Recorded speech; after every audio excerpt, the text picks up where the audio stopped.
Assalamualaikum warahmatullahi wabarakatuh. Apa kabar? Semoga Anda selalu dalam keadaan sehat dan penuh berkah. Hari ini, dunia Islam akan berbagi kisah inspiratif tentang kontroversi tentang pendaratan di bulan. Perspektif sains dan Islam sejak Neil Armstrong dan tim NASA mengklaim telah mendarat di bulan pada tahun 1969. Perdebatan mengenai kebenaran pendaratan ini terus berkembang. Sebagian orang meyakini bahwa pendaratan di bulan adalah pencapaian besar dalam ilmu pengetahuan, sementara yang lain menganggapnya sebagai kebohongan besar yang dibuat untuk kepentingan politik dan propaganda. Berbagai teori konspirasi muncul, seperti anggapan bahwa pendaratan di bulan hanya dilakukan di studio rekaman, atau bahwa bendera Amerika yang berkibar di bulan bertentangan dengan kondisi ruang hampa udara.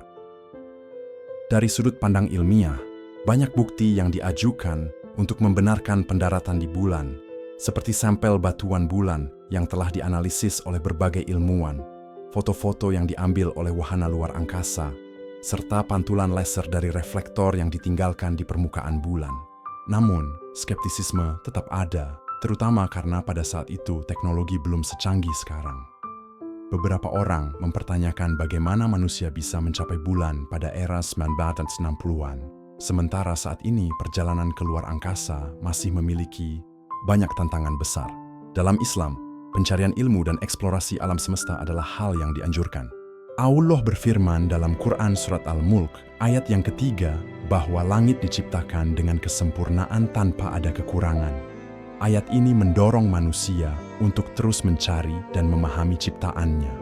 Oleh karena itu, jika pendaratan di bulan memang benar terjadi, maka itu termasuk dalam kemajuan ilmu pengetahuan yang dapat digunakan untuk memahami keagungan ciptaan Allah. Namun, Islam juga mengajarkan untuk bersikap kritis dan tidak mudah percaya terhadap sesuatu tanpa bukti yang jelas. Dalam hadis riwayat Muslim, Rasulullah bersabda bahwa tanda akhir zaman adalah munculnya banyak kebohongan. Oleh karena itu, umat Islam perlu mencari kebenaran dengan bukti yang sahih dan tidak mudah terpengaruh oleh informasi yang belum terverifikasi. Beberapa ulama menyatakan bahwa apakah manusia benar-benar sampai ke bulan atau tidak, itu bukanlah hal yang mempengaruhi akidah. Yang lebih penting adalah bagaimana manusia menggunakan ilmu yang diperoleh untuk meningkatkan keimanan kepada Allah dan tidak menyombongkan diri atas pencapaian duniawi. Ilmu yang tidak membawa manfaat bagi kehidupan dan keimanan hanya akan menjadi kesia-siaan. Islam tidak menolak kemajuan teknologi, termasuk eksplorasi luar angkasa. Namun, umat Islam harus tetap berpegang pada prinsip bahwa segala sesuatu terjadi dengan izin dan kehendak Allah. Jika manusia bisa mencapai bulan, maka itu adalah bagian dari ilmu yang diberikan olehnya. Namun, jika ada kebohongan dalam klaim tersebut, maka pasti akan terungkap pada waktunya, karena kebenaran akan selalu menang atas kebatilan.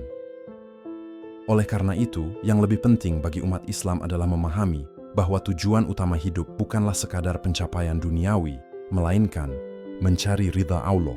Jika eksplorasi luar angkasa dapat membantu manusia lebih memahami kebesarannya dan semakin mendekatkan diri kepadanya, maka hal tersebut adalah sesuatu yang positif. Namun, jika hanya menjadi ajang kesombongan dan propaganda, maka itu tidak akan membawa manfaat bagi kehidupan akhirat. Pada akhirnya, kontroversi tentang pendaratan di bulan tidak boleh membuat umat Islam terpecah atau terlalu terobsesi. Sebagai umat yang beriman, kita harus tetap fokus pada ilmu yang bermanfaat dan selalu mengutamakan kebenaran berdasarkan Al-Quran dan Sunnah. Jika suatu hari kebenaran tentang pendaratan di bulan benar-benar terbukti, maka itu hanyalah bagian kecil dari ilmu yang masih terbatas dibandingkan dengan keagungan alam semesta ciptaan Allah yang tidak akan pernah habis untuk dikaji. Salurkan wakaf Anda di sini, Bank BRI 06690 1001398 307 atas nama Yayasan Wakaf Khaira Zadina. Salurkan wakaf pakaian bekas Anda untuk korban bencana melalui kami. Kami siap mencuci dan merapikan sebelum disalurkan.